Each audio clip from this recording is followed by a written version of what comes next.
ශ්‍රද්ධාවන්ත කාරුණික පින්වත්නි, දැන් හැම දිනම සූදානම් වෙන්නේ ධර්ම ශ්‍රවණය කරන්න. බෞද්ධ රූපවාහිනිය ඔස්සේ පටිගත කොට විසුරුවා හරිනු ලබන ධර්මදේශනා මාලාවක සමාරම්භක දේශනයයි අද මෙලෙසින් සිද්ධ කරන්නේ. මේ දේශන මාලාව සඳහා සිය සදැහැති දායකත්වයේ දරමින් කටයුතු කරනු ලබන්නේ පින්වත් උපුල් මහානාම මහත්මයාත්, ජීවනී වික්‍රමසිංහ මහත්මනියත්, අභිෂේක මහානාම සහ චාන්දික ජයේන්ද්‍ර යන දරුවන් ඒක රාශී වෙලා විශේෂ අරමුණු වශයෙන් තබාගෙන තිබෙනවා. එඩ්වින් මහානාම මහත්මයා සහ ලලිතා මහානාම මහත්මනිය, ඩග්ලස් වික්‍රමසිංහ මහත්මයා සහ මියුරියල් වික්‍රමසිංහ මහත්මනිය, මංගල වික්‍රමසිංහ මහත්මයා, ලක්ෂ්මන් වික්‍රමසිංහ මහත්මයා සහ හෙක්ටර් ඒකනායක මහත්මයා කියන ඇත්තන්ට පින් අනුමෝදන් කිරීම. දේශකයාණන් වහන්සේට සිත ප්‍රාර්ථනා කිරීම, දැනට ඉගෙනීම් කටයුතු වල යෙදී සිටින අභිෂේක සහ චන්දිත කියන දරුවන්ට ආශිර්වාද සිත ප්‍රාර්ථනා කිරීම, අසනීප ස්වභාවයකින් පෙළෙන ගාමිණී ගුණසේකර සොහොයුරාට ඉක්මන් සුවය ප්‍රාර්ථනා කිරීම. විශේෂ වශයෙන්ම මේ හැමෝම බලාපොරොත්තු වෙනවා මාර්ගඵල නිවන් අරමුණු කරන්නා වූ සියලු දෙනා වෙත කරන ධර්ම දානයක් විදිහට ඒ ඇත්තන්ගේ ධර්ම ඥානය වැඩි දියුණු කරගෙන අමා නිවනින් සැනසෙල්ල උදා කරගන්න මේ ධර්ම දානමය කුසලය ඉවහල් වේවා කියන හෘදයාංගම ප්‍රාර්ථනාව ඇතිවයි මේ පින්කම මෙලෙසින් සිද්ධ කරන්නේ. ඉතින් දායකත්වයේ දරා කටයුතු කරන පින්වත් උපුල් මහත්මයාත්, ජීවනී මහත්මනියත් අපට සිහිපත් කළා සතර සතිපට්ඨානය පිළිබඳව දේශනා 4ක් බෞද්ධ නාලිකාව ඔස්සේ සිදු කර දෙන ලෙසට ඒ අනුව අද අපි පළමුවෙනි දේශනාව මෙලෙසින් සිද්ධ කරන්න බලාපොරොත්තු වෙන්නේ. සතර සතිපට්ඨානය කියන්නේ කුමක්ද? එහි පළවෙනි සතිපට්ඨානය වන කායානුපස්සනාව කියන්නේ කුමක්ද කියන එක පිළිබඳව වෙලාවේ හැටියට කරුණු පැහැදිලි කරලා දෙන්නයි මා බලාපොරොත්තු වන්නේ. සති කියලා කියන්නේ සිහියට. ප ဋ ාණ කියන්නේ පිහිටුවීමට. සිහිය පිහිටුවා ගත යුතු තැන් 4ක් තියෙනවා. ඒ නිසා ඒ තැන් 4ට කියනවා සතර සතිපට්ඨානය කියලා. ඒ සතර සතිපට්ඨානය පිළිබඳව සිහිය පිහිටුවා ගත යුතු තැන් 4 පිළිබඳව බුදුරජාණන් වහන්සේ අවස්ථා දෙකකදී දේශනා කරලා තියෙන මූලික වශයෙන්. ඒ කියන්නේ සතිපට්ඨාන සූත්‍රය නමින්. ඒ අනුව සතිපට්ඨාන සූත්‍ර 2ක් තියෙනවා. පළවෙනි සූත්‍රයේ තියෙන්නේ දීඝ නිකායේ. දෙවෙනි සූත්‍රයේ තියෙන්නේ මජ්ක්‍ධිම නිකායේ. දීඝ නිකායේ තියෙන සතිපට්ඨාන සූත්‍ර විවරණය දීර්ඝ විවරණයක්. මජ්ක්‍ධිම නිකායේ තියෙන සතිපට්ඨාන විවරණය මධ්‍යම ප්‍රමාණ වූ විවරණයක්. දීඝ නිකායේ සතිපට්ඨාන විවරණයේදී විශේෂයෙන්ම ධම්මානුපස්සනාව විග්‍රහ කරන තැන, චතුරාර්ය සත්‍ය විග්‍රහ කරන තැන දීර්ඝ විවරණයක් සිද්ධ වෙනවා. මජ්ක්‍ධිම නිකායේදී එහෙම දීර්ඝ විස්තර විවරණයක් සිද්ධ නොවුනාට අවශ්‍ය කාරණා ටික යම් මට්ටමකින් දක්වලා තියෙනවා. ඉතින් මේ සූත්‍ර දෙකම ඇසුරු කරගෙන අපි මේ කාරණාව විග්‍රහ කරගන්න බැලීම තමයි කරන්න ඕන. මේ සූත්‍ර දේශනාව සිද්ධ කරනකොට බුදුරජාණන් වහන්සේ වැඩ සිටියේ කුරු කියන ජනපදයේ. කුරු ජනපදය කියලා එදා හැඳින්වුවේ අද කාලේ ඉන්දියාවේ දිල්ලි නුවරට. මේ කුරු ජනපදයේ තිබුණා කුඩා ගමක් කම්මාස ධම්ම කියලා. මෙන්න මේ කම්මාස ධම්ම නම් වූ නගරේ කුඩා නගරේ කුඩා ගමේ තමා මේ සූත්‍ර දේශනාව බුදුරජාණන් වහන්සේ සිද්ධ කරලා තියෙනවා. කුරු ජනපදය කියලා කියන්නේ පින්නතුනේ එදා කාලේ බොහෝම ප්‍රඥා සම්පන්න මිනිස්සු වාසය කරපු ජනපදයක්. ඒ නිසා තමයි මෙවන් ගැඹුරු දේශනාවක් සතිපට්ඨාන සූත්‍රය වැනි දේශනාවක් තේරුම් ගන්න තරම් ඒ අය ශක්තිමත් වෙලා තිබෙන්නේ සමත් වෙලා තිබුණේ. ඉතින් බුදුරජාණන් වහන්සේගේ මේ දේශනාව ඒ අයට කොච්චර හිතට කිඳා බැස්සද කියනවනම් එතෙන් පටන් මුළු කුරු ජනපදයේ පුරාවටම මිනිස්සු සතියෙන් තමයි වාසය කළේ. සිහිය පිහිටුවාගෙන තමයි වාසය කළේ. තව විදිහකින් කියනොත් සතර සතිපට්ඨානේ හැමෝම එක වගේම පුරුදු පුහුණු කරලා තියෙනවා. ඉතින් ඒ නිසා මේ සූත්‍ර දේශනාව අපිටත් ඊටාම වැදගත් සිහිය පිහිටුවාගෙන මෙලොව පරලොව ජයගෙන නිවනින් සැනසෙල්ල උදා කර ගැනීම සඳහා මේ සූත්‍ර දේශනාව බුදුරජාණන් වහන්සේ සිද්ධ කරනකොට ඉස්සෙල්ලම සතර සතිපට්ඨානේ වැඩි යුත්තේ ඇයි කියන එක පිළිබඳවත් කරුණු කියනවා. කොහොමද කියන්නේ? ඒකායනෝ අයම් භික්කවේ මග්ගෝ සත්දානං විසුද්ධිය. ශෝක පරිද්දවානං සමතික්ඛමාය දුක්ඛ දෝමනස්සානං අත්ථගමාය ඥායස් අධිගමාය නිබ්බානස්ස සච්ච කිරියාය. යදිදං චත්තාරෝ සතිපට්ඨාන. මෙන්න මෙතන අපි තේරුම් ගන්න ඕන වචනයක් තියෙනවා. ඒ තමයි ඒකායනෝ අයම් භික්කවේ මග්ගෝ කියන එක. දැන් සාමාන්‍ය අද කාලේ අපි මේ ඒකායන කියන වචනේ පාවිච්චි කරන එකම කියන අදහස. ඒකායන කියලා කිව්වම එකම. හරියට කියනවා මේ one and only කියන අදහස එන එක විදිහට. ඒක නෙවෙයි. ඒකායන කියන වචනේ හැදෙන්නේ ඒක අයන කියන වචන දෙක එකතු වෙලා. අයන කියලා කියන්නේ පාර කියන එකට. ගමන් මාර්ගය කියන එකට. එතකොට මෙතන එකම කාරණ එකම කියන අදහසින් නෙවෙයි එක මාවතක් එක පාරක් කියන එක තමයි මෙතනින් අපි අදහස් කරගන්න ඕන. ඒකායනෝ අයම් භික්කවේ මග් මේක එක්තරා මාර්ගයක්. තව එක මාර්ගයක් නිවන් දකින්න තියෙන. ඒ කියන්නේ දැන් කවුරු හරි කෙනෙක් අහුවොත් ඔබෙන් පිටකොටුවට යන්නේ කොහොමද කියලා. පිටකොටුවට යන්න තියෙන එකම පාරද? එකම පාර නේද? ගාල්ල මාතර පැත්තේ ඉන්නයි කියලා ගාලු පාර දිගේ ගියොත් පිටකොටුවට යන්න පුළුවන්. එහෙම නැත්නම් මහරගම් පැත්තේ ඉන්න අය හෝමාගම් පැත්තේ ඉන්න අය කියන්නේ හයි ලෙවල් පාර ගියත් යන්න පුළුවන්. නුවර පැත්තෙන් අය කියන්නේ නුවර පාරේ ආවොත් එහෙම පුළුවන්. එක එක පාරවල් තියෙනවා. හැබැයි මොන පාරේ ගියත් පිටකොටුවට තමයි යන්නේ. හැබැයි ඒ පාරවල් වලදී මුණ ගැහෙන අත්විඳින අරමුණු වෙනස්. ඒතර අන්න ඒක අපි හොඳින් තේරුම් ගන්න. එතකොට නිවන් දැකීම සඳහා සතර සතිපට්ඨාන ඒකාන්ත වශයෙන් උපකාර වෙනවා. හැබැයි මොන ක්‍රමයක කළත් සතර සතිපට්ඨානේ නවත්තන්නේ නැතුව ඒ තුල තියෙන විපස්සනා පැත්ත දිනු කරන්නත් ඕනේ.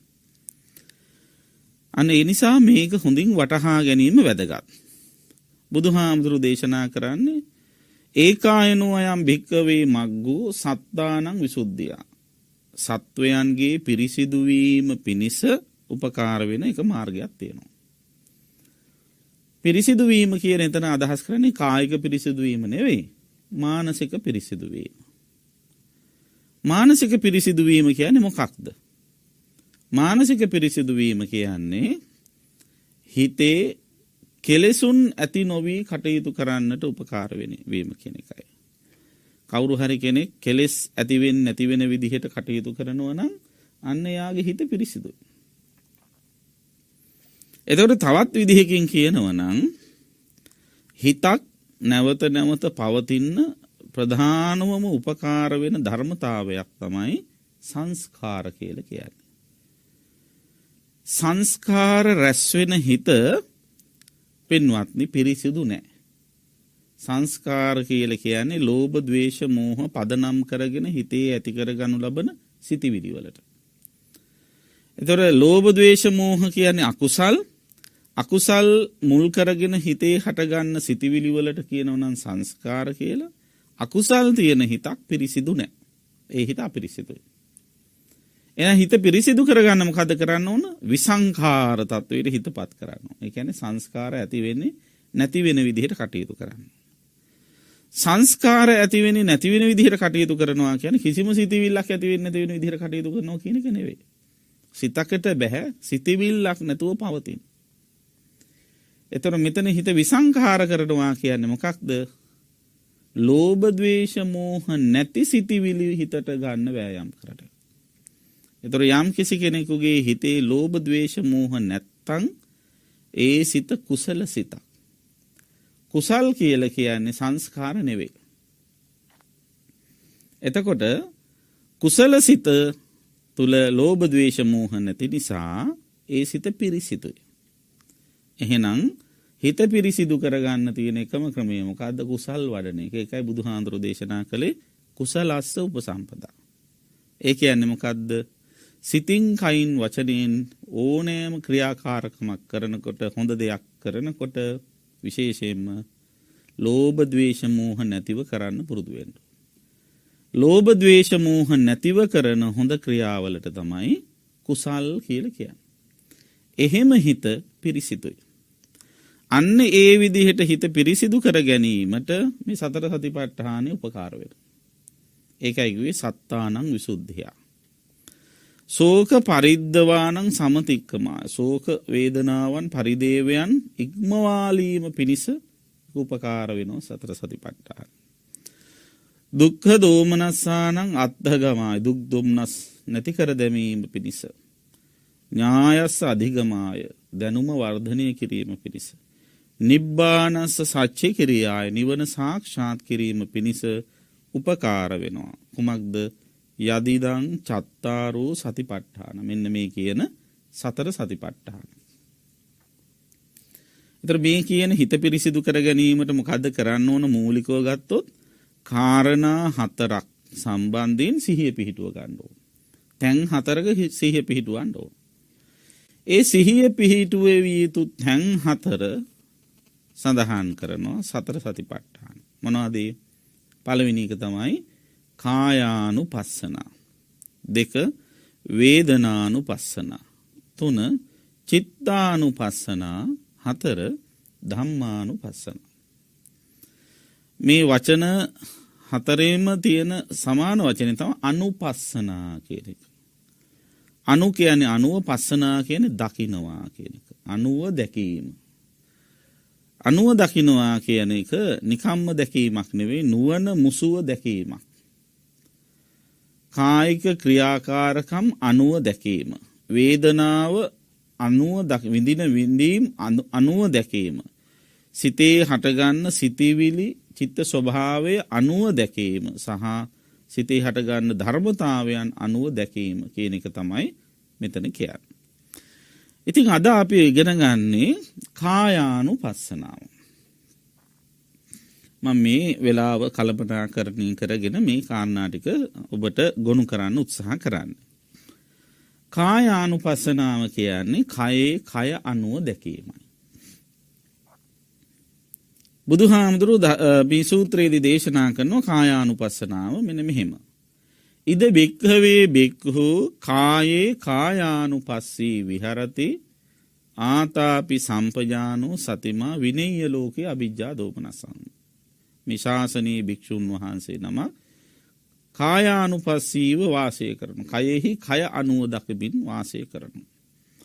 ආතාපි කියන්නේ කෙලෙස් තවන වීරෙන් යුතුව. සම්පජානෝ මනා දැනුමෙන් යුතුව. සතිමා සිහියෙන් යුතුව. විනේය ලෝකේ අවිජ්ජා දෝමනස්සං ලෝකය සම්බන්ධයෙන් අවිද්‍යා දෝමනස්ස දුරු කරමින් වාසය කරන. දැන් පින්නතුනි මෙන්න මේ කියන මේ විග්‍රහ වාක්‍ය තුල කායානුපස්සනාව වැඩිය යුත්තේ ඇයි කියන අර්ථය පැහැදිලිවම තියෙනවා. මොකටද අපි කායානුපස්සනාව කරන්න ඕන? වෙන මොකක්වත් නිසා නෙවෙයි. ඍජු අරමුණ තමයි විනේය ලෝකේ අවිජ්ජා දෝමනස්ස. ලෝකයේ සම්බන්ධයෙන් වන අවිද්‍යාව සහ දෝමනසය නැති කරගන්න. දැන් මෙතනදී තේරුම් ගන්න ඕන මොකද්ද මේ ලෝකය කියලා කිව්වේ කියලා. ලෝකය කියලා කිව්වම එක සැරේටම අපිට මතක් වෙන්නේ මේ ලෝක බෝලය, ග්‍රහ වස්තුව, පෘථුවිය. ඒකම නෙවෙයි. ප්‍රධාන ලෝක දෙකක් තියෙනවා. ඒ ලෝක දෙකට අපි කියනවා අජ්ජත්තික ලෝකය සහ බාහිර ලෝකය කියලා.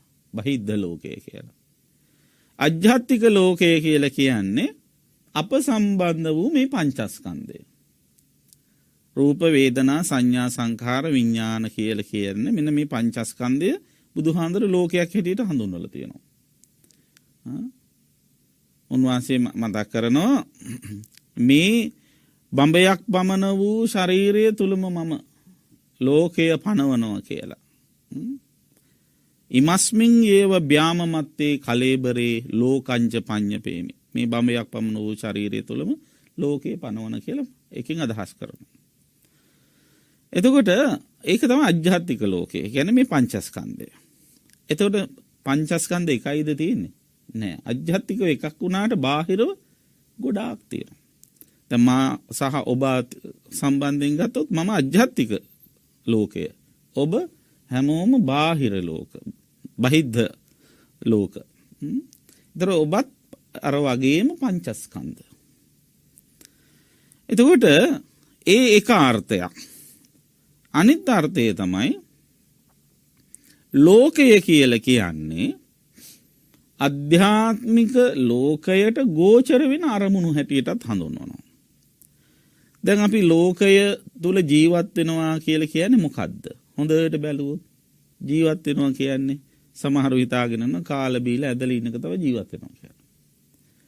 ඒකම නොවේ කියන්නත් බෑ. නමුත් ඊට වැඩි සියුම් විදිහට ගත්තොත් ජීවත් වෙනවා කියන්නේ පින්වත්නි ඇහැට පේන රූප බලන එක. ඔක බල ඉන්න එක. කනට ඇහෙන ශබ්ද අසමින් ඉන්න එක. නහයට දැනෙන ගඳ සුවඳ ආග්‍රහණය කරමින් ඉන්න එක. නේ? දිවට දැනෙන රස විඳින එක. ශරීරයට දැනෙන ස්පර්ශ විඳින එක. නිකන් ඉන්න වෙලාවට හිත ඉන්න එක. ඔයින්තරව ජීවත් වීමක් තියෙනවා.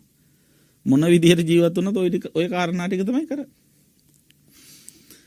එතකොට ජීවත් වීම සඳහා අපි මොනවද කරන්නේ? මේ කියන බාහිර ලෝකයේ තියෙන අරමුණු පරිහරණය කරනවා. මොනවාද අරමුණු? රූප, ශබ්ද, ගන්ධ, රස, ස්පර්ශ ධර්ම. මෙන්න මේ කියන බාහිර ලෝකයේත් එක්ක අධ්‍යාත්මික ලෝකය ගනුදෙනු කරන වෙලාවේ බොහෝ වෙලාවට සිහිය නුවණ පාවිච්චි කරේ නැති වුණොත් මොකද වෙන්නේ? අන්න ඒ බාහිර අරමුණු හා ඇති වෙනවා අධ්‍යාත්මික වශයෙන් සිතේ ඇති වෙනවා චිත්ත ස්වභාව දෙකක්. මොකද්ද? ඒ තමයි අභිජ්ජා දෝමනස්ස. අභිජ්ජා කියලා කියන්නේ මෙතන දැඩි වූ ආශාව කියන එක. දෝමනස්ස කියන්නේ දුම්නස කියන එක. සරලව කිව්වොත් මොකද්ද? අභිජ්ජා කියන්නේ ඇලීම. දෝමනස්ස කියන්නේ ගැටීම. එතකොට මේ දෙකම ඇති වෙන්නේ කොහෙද? බාහිරව පිට නෙවෙයි, හිතේ. එතකොට අපි සත්‍ය අවබෝධ කරගන්නේ මොකෙන්ද? කයින්ද හිතෙන්ද? හිතෙන්. නේද? එතකොට අපි බාහිර ලෝකවලත් එක්ක ගඩෙන් කරන්න යාම තුල ඇලෙමින් ගැටෙමින් හිතේ මේ ඇලීම් ගැටීම් අවශ්‍යගෙන හිටියොත් මොකද වෙන්නේ? සත්‍ය අවබෝධ කරගන්න තියෙන ඉඩකඩ නැති වෙලා යනවා. අන්න ඒ නිසා මොකද කරන්න ඕන? මේ අවිද්‍යා දෝමනස්ස විනය්‍ය නැති කරන්න ඕන. දුරු කරලා දාන්න ඕන. ඒ කියන්නේ ඇලෙන ගැටෙන එක නැති කරන්න. ඒතර ඔය අවිජ්ජා දෝමනස්ස කියන එකම බුදුහාමුදුරුවෝ ධම්මචක්කප්පවත්තන සූත්‍රයේදී තව විදිහකින් දේශනා කළා තියෙනවා. මොකද්ද? ඒ තමයි කාමසුඛල්ලිකාන යෝගයයි අත්තකිලමතාන යෝගයයි. කාමසුඛල්ලිකාන යෝගය කියන්නේ අතිශයින්ම සැප විඳින්න යාම. නේද? සැපෙහිදී සාමාන්‍ය මිනිස්සු මොකද කරන්නේ? ඇලෙනවා. නේද? අවිද්‍යාව. දුක දෙනකොට මොකද වෙන්නේ? දුකෙහිදී ගැටෙනවා. නේද? එතකොට මෙන්න මේ කියන අන්ත දෙක අතහරින්න කියනවා. මොකක්ද අන්ත දෙක? සැපෙහි ඇලීමයි දුකෙහි ගැටීමයි. හැබැයි ගොඩක් අය අතහරින්නේ මොකද්ද? ඇලීම නෙවෙයි සැපයි අතහරින්නේ. නේද? දුකයි අතහරින්නේ. බැරිද කෙනෙකුට සැප විඳිමින් සැපෙහි නොඇලී ඉන්න? පුළුවන්. නේද? දැන් ගොඩාක් අය හිතාගෙන ඉන්නේ සැප විඳින අයට නිවන් දකින්න බෑ කියලා. දැන් බලන්න බුදුරජාණන් වහන්සේගේ කාලේ නිවන් දැකලා දින ඔක්කොම හිඟන්නවද? නැහැනේ. නේද? රාජ මහා මාත්‍යාදී නිවන් දැකලා තියෙනවනේ. ඒ අය සැප විඳපු අය නෙවෙයිද? කොච්චර සැප විඳපු අයද? යසකුල පුත්‍රයා කොච්චර සැපට හැදිච්ච කෙනෙක්ද? නේද? කොච්චර රජවරු නිවන් දැකලා තියෙද? එච්චරද නිවන් දැකලා තියෙද? දෙවියෝ එහෙම නිවන් දැකලා නැද්ද? කොච්චර නිවන් දැකලා තියෙනවද? ඒතර දෙවියෝ සැප විඳලා නැද්ද? සැප විඳලා තියෙනවා. නේද? දෙවියන්ගේ සැපත් එක්ක බලනකොට අපි විඳින සැප මොනවාද? නිකන් nothing. නේද? ඒතර එහෙම බැලුවොත් බලන්න ඒ කොච්චර සැප විඳපු අයද? ඒ උනාට මේ මාර්ගඵල ලැබලා තියෙනවා. ඇයි ඒ? විඳින සැපෙහි නොඇලී විඳින්නේ අය ඉගෙන ගත්තා. ගොඩාක් දුක් විඳපු අය නිවන් දැකලා තියෙනවා. නේද?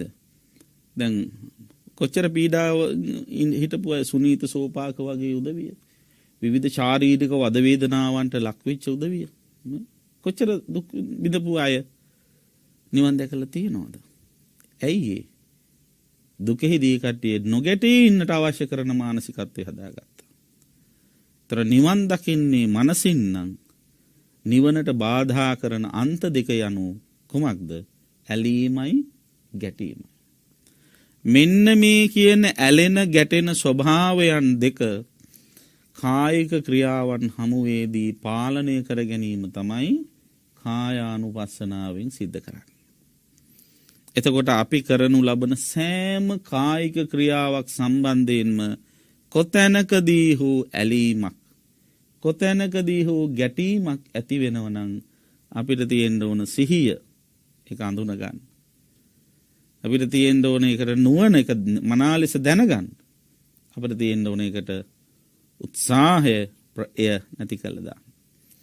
අන්න ඒ නිසා ඒ ටිකට කියනවා ඒ විනය්‍ය ලෝකයේ අවිජ්ජා දෝමනස මේ අවිද්‍යාවයි දෝමනසේවත් ඇලීමයි ගැටීමයි නැති කරගන්න අවශ්‍ය කරන කාරණා තුනක් කියනවා. මොකද කාරණා තුන? ආතාපි සම්පජානෝ සතිමා.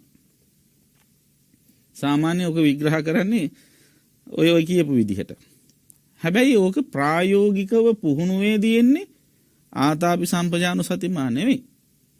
සතිමා සම්පජානෝ ආතාපි. සතිමා කියන්නේ මොකද්ද? සිහියෙන් යුක්තව ඉඳීම. දැන් කායික ක්‍රියාකාරකම් පිළිබඳව සිහියෙන් ඉන්න එක්කෙනාට තමයි යමක් හඳුන ගන්න පුළුවන්. සිහිය තිබ්බටම මදි. නේද? ඊට පස්සේ තියෙන්න ඕන මොකද්ද? නුවණ තියෙන්න ඕන. සිහියෙන් කරන්නේ අදාළ දේ දැන ගැනීම විතරයි. නුවණින් තමයි ඒක කුසලයක්ද අකුසලයක්ද කියලා තේරුම් ගන්න. ඒකට කියන්නේ සම්පජාන කියලා. ඊට පස්සේ මොකද කරන්නේ? කුසලයක් අකුසලයක් කියලා අඳුනගත්තා නම් කුසලයක් නම් ඒක තියාගෙන වැඩි දියුණු කරනවා. අකුසලයක් නම් එසැනින් මේක ප්‍රහාණය කරනවා. එතකොට අකුසල් ප්‍රහාණය කරන්න මොකද කරන්න ඕන? ආතාපි කෙලස් තවන වීරයෙන් වෑයම් කරන්න ඕන. නිකම්ම මගේ හිතේ තියෙන අකුසල් ප්‍රහාණය වේවා කියලා ප්‍රාර්ථනා කරලා එක වෙන්නේ නැහැ. ඒක කරන්න නම් බොහෝම කැපවීමෙන් වැඩ කරන්න. එහෙම වැඩ කරමින් සිහිය පිහිටුවාගෙන කායික ක්‍රියාකාරකම් කරන එක තමයි කායානුපස්සනා කියලා කියන්නේ. ඒ නිසා අපි මෙන්න මේ කාරණා පිළිබඳ හොඳට අවදිමත්ව කටයුතු කරන්න ඕන. එතකොට පින්වත්නි සතර සතිපට්ඨානය වඩනවා කියන්නේ සිහිය විතරක් පුරුදු කිරීම නෙවෙයි. දැන් ගොඩාක් අය හිතන්නේ මේ මයින්ඩ්ෆුල්නස් කියවම සතිය කියලා කිව්වහම කරන දේ ගැන ඒක දැන ගැනීම විතරයි කියලා. කියන්නේ ඒ දැන ගැනීමට මදි. ඊට පස්සේ කල යුත්තේ දැනගන්නත් ඕන. මං එක ලෝක ප්‍රකට දේශකයන් වහන්සේ නමකගේ දේශනයක් අහගෙන ඉඳිද්දී උන්වහන්සේ බොහොම ලස්සන කතාවක් කිව්වා. නිතර භාවනා වැඩසටහන් වලට එහෙම යන ඔය රිට්‍රීට් කරන්න එහෙම යන නෝන කෙනෙක් හිටියලු. ඉතින් ඒ නෝනා භාවනා කරන්න ගිහිල්ලා දවස් 10 15 ගෙදරින් පිට ගිහිල්ලා ඉඳි ගොඩක් වෙලාවට ගෙදරට හොරු පනිනවා. ඉතින් මෙයා මොකද කළේ අන්තිමට මේ ආරක්ෂකෙක් ගෘහ ආරක්ෂකෙක් සිකියුරිටි කෙනෙක් ගත්තලු ගෙදර ආරක්ෂා කරන්න. ඉතින් ආපහු තවත් දවසක භාවනා වැඩසටහනකට යන්න සූදානම් වෙලා ඉඳිද්දි මේ ටිකක් මෝඩ පහේ ආරක්ෂකේ එයාට කිව්වලු අපේ ගෙවල් වලට අපි නැති වෙලාවට හොරු පනිනවා. ඒ හින්දා මේ පැත ටිකක් භයානකයි හොඳට බලා ගන්න ගේ කියලා කිව්වලු. ඉතින් එහෙම කළා ගියාලු. ගිහිල්ලා භාවනා කළ සතියක් විතර ගිහිල්ලා ආවට පස්සේ දොර ඇරලා බලනකොට ගෙදරට හොරු පැනලා. ඉතින් මේ සිකියුරිටි කෙනෙක් ඉඳෙද්දි ගෙදරට හොරු පැනලා නම් වැඩක් නැහැ. ඉතින් කේන්තිත් ගිහිල්ලා ටිකක් භාවනාවත් අමතක වෙලා අර සිකියුරිටිට කතා කරලා දොස් කියන්න ගත්තලු. මේ මිත්‍ර මේ හොරෙක් පැනලා ඉනවා දැක්කේ නැද්ද කියලා කිව්වා. ඊට පස්සේ මෙයා කිව්වලු මම දැක්කා කියලා. දැක්කම මොකද කරේ? මට කිව්වේ බලා ගන්න කියලා. ඉතින් මම බලාගෙන හිටියා කියලා කිව්වා. අන්න ඒ වගේ. එතකොට සිකියුරිටි කෙනෙකුගේ රාජකාරිය හොරෙක් පැන්නාම හුරා පනින හැටි බලාගෙන කොහොමද පනින්නේ මොතනින්ද පනින්නේ කියලා බලාගෙන ඉඳීම විතර නෙවෙයිනේ. එහෙනම් පනිනවා නම් පනින්න නොදී අල්ලගෙන ඉවරලා ගහලා එලවන්නේ එපා. මොකක් හරි වෙනත් නීතිමය ක්‍රියාමාර්ගයක් ගන්න ඕනනේ. එහෙම නැත්නම් වැඩක් නැහැනේ. නේද? අන්න ඒ වාගේ සතිය නිකම්ම සතිය තිබ්බට වැඩක් නැහැ. නේද? ඒ සතිය තියෙන ගමන් ඒ තුල ඒ ක්‍රියාකාරකම තුල කායික ක්‍රියාවක් නම් කරන්නේ ක්‍රියාකාරකම තුල ලෝභ ද්වේෂ මෝහ ඇවිස්සෙනවාද කියලා ඔබ තේරුම් ගන්නවා. මේක සංස්කාරයක් බවට පත් වෙනවද ක්ලේශයක් ඇවිසීගෙනද මේ මම මේ ක්‍රියාව කරන්නේ කියලා දැනගන්නවා. ඒක තමයි සම්පජානය කියන්නේ. එහෙම හොඳට විමසනකොට කෙලෙස් ඇවිස්සෙලායි මේ ක්‍රියාව කරන්නේ කියලා වැටහෙනවා නම් අනේක නවත්තන එක තමයි ආතාපි කියන්නේ. කෙලෙස් තවන වීරයෙන් යුක්තව අර ඇති වෙන්නට හේතු වෙන කෙලෙස් නැති කරනවා. ක්‍රියාව නැති කරනව නෙවෙයි. දැන් සරල උදාහරණයක් ගත්තොත් ඔබ දානයක් දෙනවා. දානෙ දෙන්නත් උන සතියේ. නිකන් දානෙ හොඳයි කියලා 100 නැතුව දෙන්න හොඳ නැහැ. සතියේ තියෙන්න ඕන කරන හැම දෙයක් ඉතින්. ඊට පස්සේ දන් දෙන ගමනේම බලන්න ඕන. ලෝභය ඇති වෙනවද මේවයි කියලා. නේද? මොකද දන් දෙනකොට ලෝභය නැති වෙනවා කියලා හිතුවට නැති ලෝභත් ඇති වෙනවා. ඇයි හාමුදුරුවෝ වර්ණනා කරනකොට මේව ලැබෙනවා කියලා නේද? ආනිසංස ගැන අහනකොට ඉවර වෙලා ඔන්න දන්නේම නැතුව ආසාවල් වැඩෙනවා. එතකොට ඔබ තේරුම් ගන්න ඕන දැන් මගේ හිතේ මේ ලෝභය ආසාවල් ඇති වෙනවා. එතකොට ඔබ කල යුත්තේ දන් දෙන එක නවත්තන එක නෙවෙයි. ඒ ක්‍රියාව හා බැඳුණු ලෝභය ඇති වෙන එක නවත්තන එකයි. අන්න ඒක තමයි එතනදී කරන්න. ඒක ආතාපි කියලා කියන්නේ. ඒතර ලෝභය අඳුනගත්ත ලෝභය නැති කළා. ඒ වගේ ඔබ කරනු ලබන සෑම කායික ක්‍රියාකාරකමකදීම සිහිය පිහිටුවාගෙන නුවණ උපදවාගෙන වීරය කරමින් සිත ඇලීම් ගැටීම් වලින් තොරව පවත්වාගෙන යාම තමයි කායානුපස්සනා කියන්නේ. එතකොට මේ කායානුපස්සනාවේ සතිපට්ඨාන සූත්‍රයේදී පින්නතුනේ කාරණා කිහිපයක් විග්‍රහ කරලා තියෙනවා.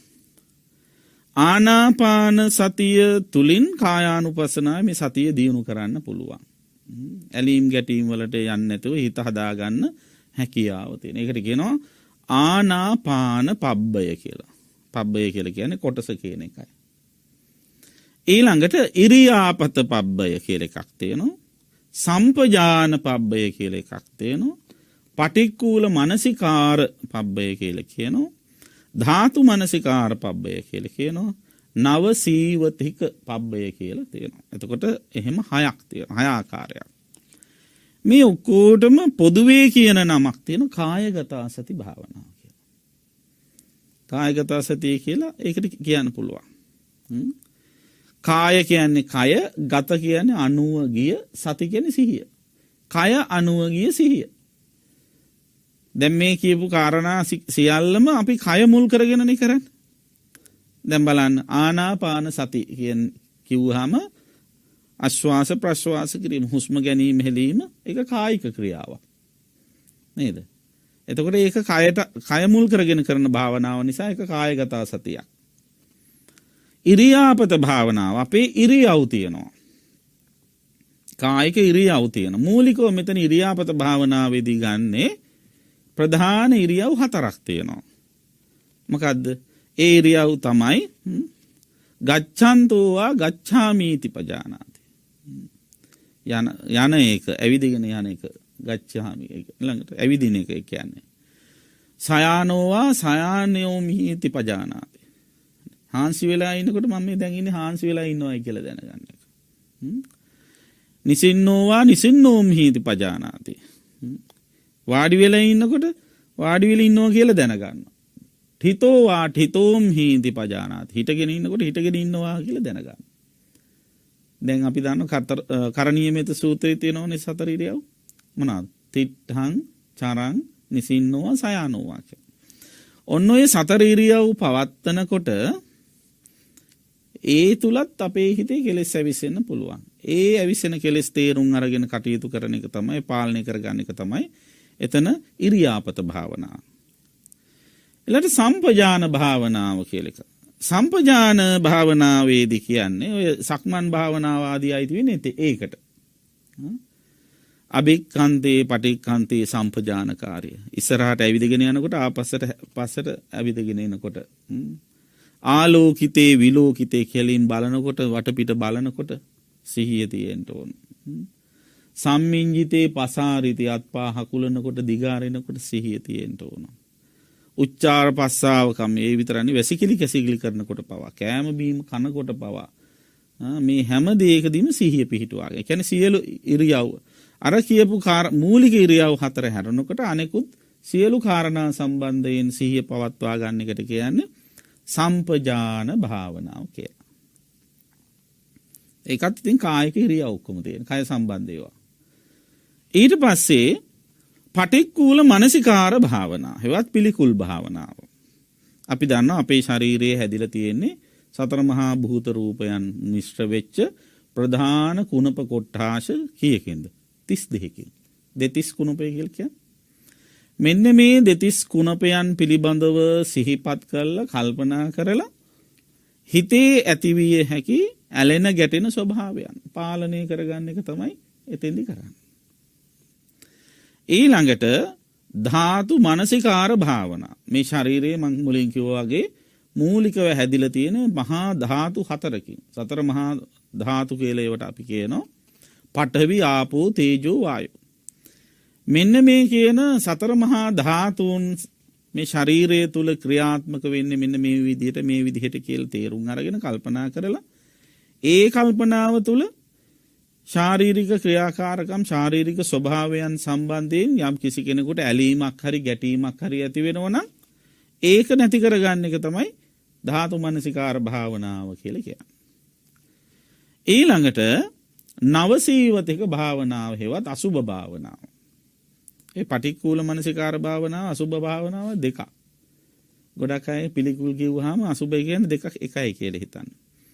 අසුභ භාවනාව කියන්නේ කෙනෙක් මැරුණට පස්සේ මේ ශරීරයට වෙන විපර්යාස 10ක් තියෙන දස අසුභ. උද්දුමාතක විනීලක විපුබ්බක ආදී වශයෙන් සඳහන් කරන ශරීරය ඉදිමෙනවා, නිල් වෙනවා, හැරව පිරෙනවා, සිදුරු හැදෙනවා, පණුව ගහනවා, අන්තිමට ඇටසැකිල්ලක් බවටම පැත්තලා යන හැටි මෙනෙහි කරන එක තමයි ඊතර කරන්නේ. දැන් ඒවා කරන්නේ මොකක නිසාද? කායික ක්‍රියාකාරකම් නිසා හෝ කායික ස්වභාවයන් නිසා. යම් කිසි කෙනෙකුගේ හිතේ අවිද්‍යාවක් හරි දෝමනස්යක් හරි ඇති වෙනවා. ඇලීමක් හරි ගැටීමක් හරි ඇති වෙනවා නම් අන්න ඒව නවත්ත ගන්න. තමයි මේ විවිධ ක්‍රම භාවිතා කරන්නේ.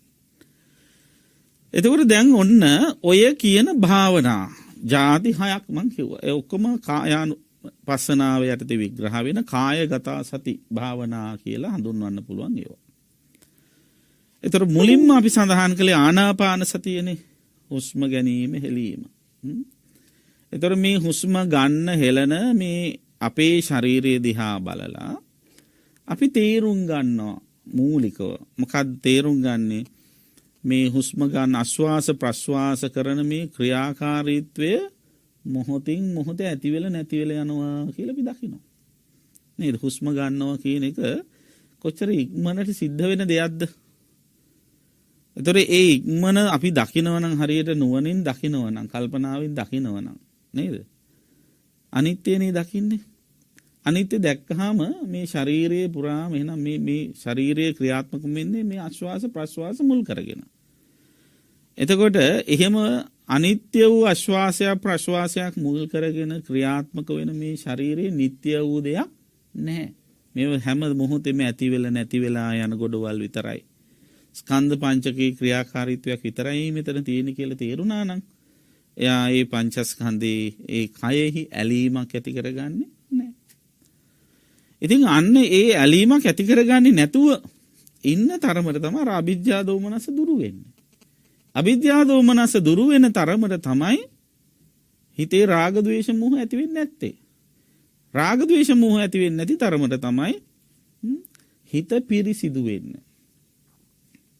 සත්තානං විසුද්ධිය සත්වයන්ගේ අධ්‍යාත්මික පාරිශුද්ධත්වය ඇති වෙන්නේ අන්න එතකොටයි.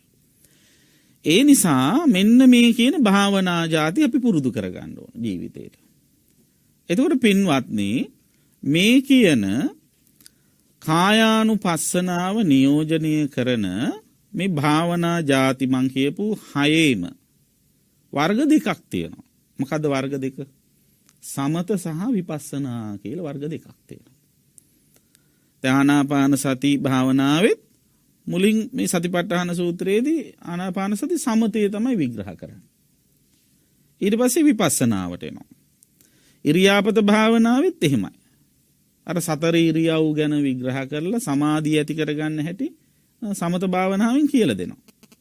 ඊට පස්සේ ඒක විග්‍රහය අවසානයේදී විපස්සනා භාවනාව කියලා දෙනවා. ඊළඟට සම්පජාන භාවනාවේදීත් එහෙමයි.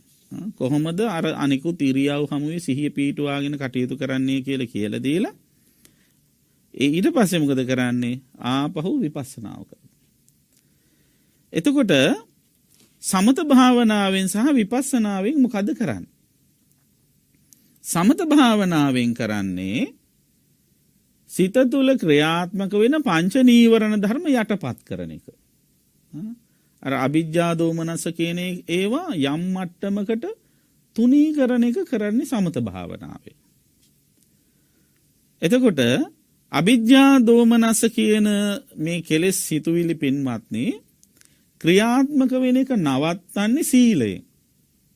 දැන් අවිජ්ජා දෝමනස ඇති වෙච්ච ගමම දැඩි වූ ආසාවල් ඇති වෙලා දෝමනස්සේ තරහ වැඩි වුණාම මොකද වෙන්නේ? එතකොට මේ මිනිස්සු බොරු කියන්නේ, කේලම් කියන්නේ, හිර්සා කරන්නේ, ඊට පස්සේ අනුන්ගේ දේවල් කඩා වඩා ගන්න, මිනී මරන්නේ, කාමයේ වර්ධ හැසිරෙන්නේ ඔක්කොම බැලුවොත් මොකක් නිසාද? අවිජ්ජා දෝමනස පාලනය කරන්න බැරි නිසා. නේද? ඒතර ඒව පාලනය කරගන්නේ මොකෙන්ද? සීලෙන්. සීල් ගත්තාම ඒ නරක දේවල් කියන්නේ නරක දේවල් කරන්න. හැබැයි සීලයෙන් අවිජ්ජා දෝමනස తాවකාලිකව යටපත් කරාට හිත අභ්‍යන්තරයේ අවිජ්ජා දෝමනස ක්‍රියාත්මක වෙවි තියෙනවා. අන්නේ ක්‍රියාත්මක වෙවි ඇතුළේ කැකෑරෙමින් තියෙන මේ සිටිවිලි සමනය කරන්නේ මොකෙන්ද? සමත භාවනාවෙන්. එතකොට මේ කායානුපස්සනාවේ ඉගැන්වෙන ආනාපාන සති සමතය, ඉරියාපත භාවනා සමතය, ඊළඟට සම්පජාන සමතය, පටික්කුල මනසිකාර භාවනාවේ සමතය, ධාතු මනසිකාර භාවනා සමතය, ඊට පස්සේ අසුභ භාවනා සමතය, ඒවයින් කරන්නේ අර ඇවිස්සීලා යන අවිජ්ජා දෝමනස කෙලෙස් තුනීකරණ එක. තුනී කරාට කෙලෙස් හිතේ යට කිඳා බහැලා තියෙනවා. ඉතින් කෙලෙස් තියෙනකම් මොකද වෙන්නේ? හිත පිරිසිදු නැහැ. හිත අපිරිසිදු වෙනකම් නිවන් දකින්න බෑ. එහෙනම් මොකද කරන්නේ? අර තුනී වෙලා තියෙන කෙලෙසුනුත් මුලින්ම ගලවලා දාන්න ඕන. මුලින්ම නැති කරලා දාන්න. සහ මුලින්ම ඉවත් කරන්න ඕන. ඒකට අපි කියනවා වචනයක් මූලෝත්පාටනය කියලා. මුලින්ම ගුල්ලලා දාන්න. කොහොමද මේ කෙලෙස් හිතෙහි කිඳා බහැලා තියෙන කෙලෙස් මුලින්ම ගලවලා දාන්නේ? ගලවලා දාන්න තියෙන ක්‍රමය තමයි විපස්සනාව. තර සමත භාවනාවෙන් අර කෙලෙස් තුනී කළ සංසිඳුවලා යටපත් කරලා තියාගෙන ඉන්න ගමනේ විපස්සනාවෙන් කරන්නේ මුලින්ම උපුටලා ගලවලා දාන. මුලින්ම හිතේ තියෙන කෙලෙස් ගැලවිලා ගිය දවසට තමයි හිත නිකලෙස් සිතක් වෙන්නේ, පිරිසිදු සිතක් වෙන්නේ. එහෙම නැත්නම් තව විදිහකින් කියන විසංඛාරගත සිතක් වේ. විසංඛාරගත සිත තමයි මරණින් පස්සේ නැවත භවයකට නොයන්නේ. නේ? එහෙනම් භවයකට යන්නේ නැහැ කියලා කියන්නේ ආපහු උපදින්නේ නැහැ කියන. ආපහු ඉපදුනේ නැත්තම් මොකද වෙන්නේ? ජාති ජරා ව්‍යාධි මරණ ආදී දුක් වලට ගොදුරු වෙන්නේ නැහැ.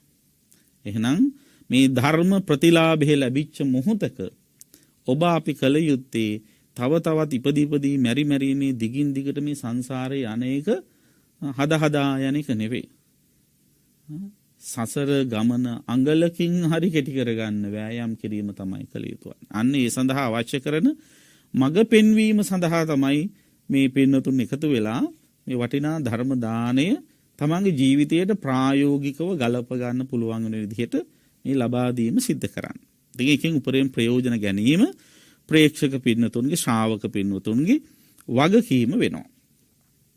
එතකොට දැන් ඔන්න මම මතක් කළා කායානුපස්සනාව භාවනාවේදී කායික ස්වභාවයන් සහ කායික ක්‍රියාකාරකම් මුල් කරගෙන අපි සමත භාවනාව සිද්ධ කරනවා. එහෙම භාවනා 6ක් තියෙනවා.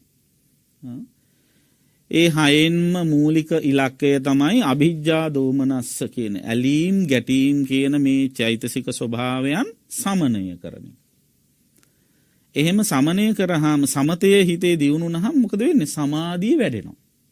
හිත තුළ මානසික ඒකාග්‍රතාවයක් ඇති වෙනවා. සමත භාවනාවෙන් වෙන්නේ සමාධිය උපදව ගැනීමට හැකියාව ලැබීම විතරයි.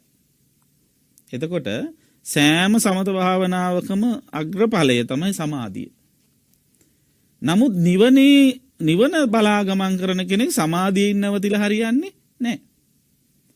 සමාධිය පාදක කරගන්න ඕන විඥා විමුක්ති උපදවා ගැනීමට. අන්න ඒ සඳහා අවශ්‍ය කරනවා කුමක්ද? මේ විපස්සනා ඥානය. ඉතින් බුදුරජාණන් වහන්සේ මතක් කරනවා හාමුදුරු කෙනෙක් හරි ගිහියෙක් හරි කොහොමද දැන් මේ විපස්සනා වඩන්නේ? දැන් ඔන්න කායානුපස්සනාව වඩන කෙනෙක් විපස්සනාවට හරවනවා තමන්ගේ භාවනාව. ඉති අජ්ජත්තං වා කායේ කායානුපස්සී විහෙරති. තමන්ගේ ශරීරයේ කායික ක්‍රියාකාරකම් පිළිබඳ එයා දකිනවා. දැන් හිතන්න මෙහෙම එයා කායානුපස්සනා භාවනාව විදිහට තෝරගන්න ආනාපාන සති භාවනාව. ආනාපාන සති භාවනාවේ අර සිහියෙන් හුස්ම ගන්න හැටි, හෙලන හැටි, දිග හුස්ම ගන්න හැටි, කෙටි හුස්ම ගන්න හැටි ඔය ආදී හැම හුස්මක් ගැනම යාට අවබෝධයක් තියෙනවා. ඒ අවබෝධය විතරක් නෙමෙයි යාට තියෙන්නේ. බහිද්ධාවා කායේ කායානුපස්සී විහෙරති. ඔන්න විපස්සනාවට එනකොට අනිත් පංචස්කන්ධවලත් ආනාපානය ක්‍රියාත්මක වෙන්නේ මේ විදියටම තමයි කියලා තේරුම් ගන්න. එහෙනම් මේක මට පමණක් අනන්‍ය වූ දෙයක් මම විතරයි හුස්ම ගන්න කියලා හිතනව නෙවෙයි. අනිත් අයත් මේ විදිහටම තමයි හුස්ම ගැනීම කරන්නේ. ඒතර මං ගන්න හුස්ම අනිත්‍යයි කියලා මට වැටහෙනවා නම් එහෙනම් අනිත් අය ළඟ තියෙනෙත් එහෙමම එකක් කියලා ඒ අවබෝධය අර નિરાයාසයෙන් ඇති වෙනවා. ඒතර මමයි අනිත් අයයි කියන මේ ආශ්වාස ප්‍රශ්වාස කරනවා කියන ස්වභාවය එකට හිතනවා. මං ආශ්වාස ප්‍රශ්වාස කරනවා වගේම අනිත් අයද ආශ්වාස ප්‍රශ්වාස කරනවා. අජ්ජත් බහිද්ධාවා කායේ කායානුපස්සී විහෙරති. අනේ විදිහට දැන් ඔන්න තේරුම් ගන්න. ඊට පස්සේ මොකද කරන්නේ? සමුදය ධම්මානුපස්සීවා කායේ විහෙරති. ඒ කියන්නේ දැන් ආශ්වාසය සමුදය ධම්මානුපස්සී. හට ගන්න ස්වභාවය ගැන හිතනවා. ආශ්වාස ප්‍රශ්වාස හට ගන්නවා. ඇති වෙනවා හැටි දකිනවා. වය ධම්මානුපස්සී විහෙරති. ඇති වෙනවා විතරක් නෙවෙයි. මොකද දකින්නේ? වැය වෙනව නැති වෙලා යන හැටි දකිනවා. ඇතිවීම නැතිවීම. සමුදය වය ධම්මානුපස්සීවා විහෙරති. ඇති වෙලා නැති වෙලා යන හැටි දකිනවා. ඇති වෙලා නැති වෙලා යනවා කියන වචන දෙකෙන් කියන තනි වචනයක් තියෙනවා. මොකක්ද ඒ තමයි අනිත්‍ය. එතකොට දැන් මේ භාවනා කරන කෙනා අර ආශ්වාස ප්‍රශ්වාසය පිළිබඳව දකිනවා. කොහොමද දකින්නේ? අනිත්‍ය වශයෙන්. අනිත්‍ය කියලා කියන්නේ මේක මේ විදිහටම ඇති වෙලා නැති වෙලා යන වෙනස් වෙනවා කියලා දකිනවා. එච්චරද දකින්නේ? ඇයි වෙනස් වෙන්නේ? වෙනස් වෙන්නේ මේක මට ඕන විදිහට පාලනය කරගන්න බැරි නිසාය කියන හැඟීම යට එනවා. අවබෝධය එනවා. අනත්ත් ලක්ෂණයට වැටහෙනවා. එහෙනම් එවන් දේවල් වල තණ්හාවෙන් බැඳුනොත් උරුම වෙන්නේ දුක විතරයි කියලා එයා දකිනවා. ඒක තමයි දුක්ඛ. ඒතර දැන් එයා මොකද කරන්නේ? අර ආශ්වාස ප්‍රශ්වාසයේ මුල් කරගෙන ත්‍රිලක්ෂණය දකිනවා. මොකද්ද ත්‍රිලක්ෂණය? අනිත්‍ය දුක්ඛ අනාත්ම. ඒතර ත්‍රිලක්ෂණය දකින කෙනා අවබෝධයේ ක්‍රියාවලියෙහි කලකිරෙනවා. එතකොට මේ විදිහට දිගින් දිගටම ඇති වෙවි නැති වෙවි යන ධර්මතා සමූහයක් මෙතන තියෙන්නේ. ඒ වගේම මෙතන තියෙන්නේ ඇති වෙලා නැති වෙලා යන පංචස්කන්ධ ක්‍රියාකාරීත්වයක් පමණයි කියලා අවබෝධයෙන් දැකලා අවබෝධයෙන් කලකිරෙනවා. අවබෝධයෙන් කලකිරෙන එකට කියනවා නිබ්බිදාව කියලා. යමක් අවබෝධයෙන් කලකිරුණාම පින්වත්නි කරන මූලික ක්‍රියාවක් තියෙනවා. මොකද්ද? කෙනෙක් අවබෝධයෙන් කලකිරුණාම අතහරිනවා. නිබ්බිදා විරජ්‍යති. සාමාන්‍ය අපි කලකිරෙනවා. හැබැයි ආපහු කලකිරලා ටික වෙලාවක් යනකොට අල්ල ගන්නවා. නේද? තරහ වුණාම කලකිරෙනවා, යාළු වුණාම අල්ල ගන්නවා. ඒකනේ සාමාන්‍ය ස්වභාවය. අවබෝධයෙන් කලකිරෙන කෙනා එහෙම තරහ වෙලා නෙවෙයි කලකිරෙන්නේ. අවබෝධය නිසා කලකිරෙන්නේ. ද්වේෂය නිසා නෙවෙයි අවබෝධය නිසා. එයා විරජ්‍යති එක අතහරිනවා. විරාගා විමුච්ඡති එම අතහැරුවාට පස්සේ ආයි සදාටම නිදහස් වෙනවා. එතකොට අන්නේ විදිහට කවුරු හරි කෙනෙක් මේ පංචස්කන්ධය මේ කය මුල් කරගත්ත රූපය මුල් කරගත්ත වේදනා සංඥා සංඛාර විඥාන වලින් ක්‍රියාත්මක වෙන ධර්මතා සමූහයක් විතරයි මෙතන තියෙන්නේ කියලා වටහා ගත්තනම් එයා ඒ කායික ක්‍රියාව කෙරෙහි සිහිය පිහිටුවාගෙන කටයුතු කරනවා. අත්ති කායෝති වාපනස සතිපච්චුපට්ඨිතා. අන්න මෙතන වෙන්නේ මෙන්න මේ වගේ මෙකැනිසම් එකක් කායික ක්‍රියාකාරකමක් විතරයි කියලා දකිනවා. යාවදේව ඥානමත්තාය. එයාට ඒක අවබෝධ ඥාන මාත්‍රයක් පිණිස උපකාර වෙනවා. පතිස්සති මත්තාය. සිහිය නුවණ බලවත් කර ගැනීම සඳහා යාට අර ඇති කරගත්ත දැනුම උපකාර වෙනවා. ඊට පස්සේ එහෙම කරාම මොකද වෙන්නේ? අර කායික ක්‍රියාකාරකම් එයා සියල්ල කරන්නේ අනිස්සිතෝච විහෙරති. සියලුම කායික ක්‍රියාකාරකම් නවත්තන්නේ ඒ ඔක්කොම කායික ක්‍රියාකාරකම් කරනවා. අනිත්‍යයි කියලා ඉවර හුස්ම ගන්න එක නවත්තනවා නෑ. ඒක කරනවා. කනවා බොනවා ඇවිදිනවා යනවා අර සතර ඉරියව් ක්‍රියාකාරකම් පවත්නවා. ඔක්කොම දේවල් කරනවා. හැබැයි කරන්නේ කොහොමද? අනිස්සිතෝච විහෙරති. කිසිවක් කිසිම ආකාරයකින් මමත්වෙන් අල්ලගන්න යන තණ්හාමාන දිට්ඨි වශයෙන් අල්ලගන්න නැතුව තමයි කරන්නේ. ඇයි එහෙම තණ්හාමාන දිට්ඨි වශයෙන් අල්ලගන්න යන්නේ නැත්තේ? හැබෑවටම අනිත්‍ය දැකලා තියෙන නිසා. මට ඕන විදිහට පාලනය කරන්න බෑ කියලා අවබෝධ කරගත්ත එක්කෙනා කිසි ලෙසකින්වත් ඒක මගේ කියලා අල්ලගන්න යන්නේ නැහැ. මගේ කියලා අල්ලගන්න යන්නේ නැත්තම් නච කිංචි ලෝකේ උපාදීයති. එයා අර කය පංචස්කන්ධය උපාදානය කරන්න යන්නේ. එයා අනිත්‍ය වශයෙන් දකින නිසා පංචස්කන්ධය උපාදානය කරන්නේ. උපාදානය කරන්නේ නැත්නම් මොකද වෙන්නේ? උපාදානය කරන්නේ නැත්නම් නැවත ඒක ලැබෙන්නේ නැහැ. උපාදානය කරනවා කියන වචනේ අදහස තමයි ළඟට ගන්නවා කියන්නේ. පංචස්කන්ධය ළඟට ගන්නේ නැත්නම් ආයි ලැබෙන්නේ නැහැ. ආයි ලැබෙන්නේ නැත්නම් පංචස්කන්ධය පහළ වෙන්නේ. පහළ වුනේ නැත්නම් උපදින්නේ නැහැ. ඉපදුන්නේ නැත්නම් වයසට යන්නේ, ලෙඩ වෙන්නේ, මැරෙන්නේ. වයසට යාම ලෙඩවීම මරණය දුකක් නම් ඉපදුන්නේ නැත්නම් දුකක් නෑ. දුක නැති තැන තියෙන සැපත ඒක තමයි නිවන. ඒ නිවන සාක්ෂාත් කරගන්න මොකද කරන්න ඕන?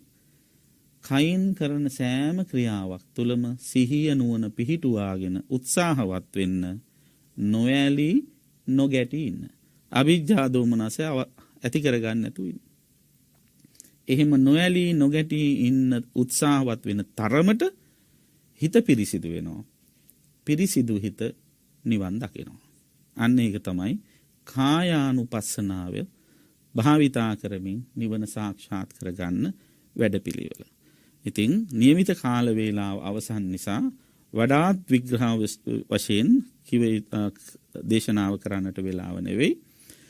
නමුත් අවබෝධ කරගත යුතු මූලික හැඳින්වීම සැකෙල්ලක් විදිහට සංක්ෂේප වශයෙන් මා ඔබට ඉදිරිපත් කළේ මූලිකව කායානුපස්සනාව කියලා කියන්නේ කයින් කරනු ලබන සෑම ක්‍රියාකාරකමක්ම එහෙම නැත්නම් කය මුල් කරගෙන කරනු ලබන සියලුම භාවනාවල් වලදී විශේෂයෙන්ම කායික හැසිරීම් රටාවල් කායික ස්වභාවයන් ගැන කල්පනා කරලා ඇලෙන ගැටෙන එක නවත්වා ගැනීම තුළ හිත පිරිසිදු කර ගැනීමයි කායානුපස්සනා භාවනාවේ මූලික අරමුණ. ඉතින් මේ කායානුපස්සනාවේදී සමත භාවනා කියලා කොටසක් තියෙනවා. ඒකෙන් වෙන්නේ හිතේ ඇලීම් ගැටීම් සංසිඳීම පමණයි. ඇලීම් ගැටීම් දෙක මූලෝත්පාටනය කරන්න නම් කායානුපස්සනා විපස්සනාව පුරුදු කළ යුතුයි. අනිත්‍ය වශයෙන් මේ සියල්ල දැකලා තීරුම් අරගන්නට වෑයම් කළ යුතුයි. ඉතින් එය භාවිතයෙන් අත්හදා බැලීමෙන් අධ්‍යාත්මික වශයෙන් තමන්ගේ ලෝකයේ දිහාත් බලලා බාහිර ලෝකයේ දිහාත් බලලා මේ අනිත්‍යතාවය තේරුම් ගන්න වෑයම් කිරීම කළ යුතු වෙනවා. එලෙසින් කටයුතු කරන්න පින්නත් ඔබ හැම දිනාටම මේ අනුශාසනා උපකාරයක්ම වේවායි ඊතසිතින් ප්‍රාර්ථනා කරනවා. ආකාශට්ඨා ච බුම්මට්ඨා දේවා නාග මහිද්దికා පුඤ්ඤන්තං අනුමෝදිත්වා චිරං රක්ඛන්තු ශාසනං චිරං රක්ඛන්තු දේශනං චිරං රක්ඛන්තු ත්වං සදා. ධර්ම ශ්‍රවණානිසංසෙන් හැමතුතුම් නිවන් සුව සැලසේවා.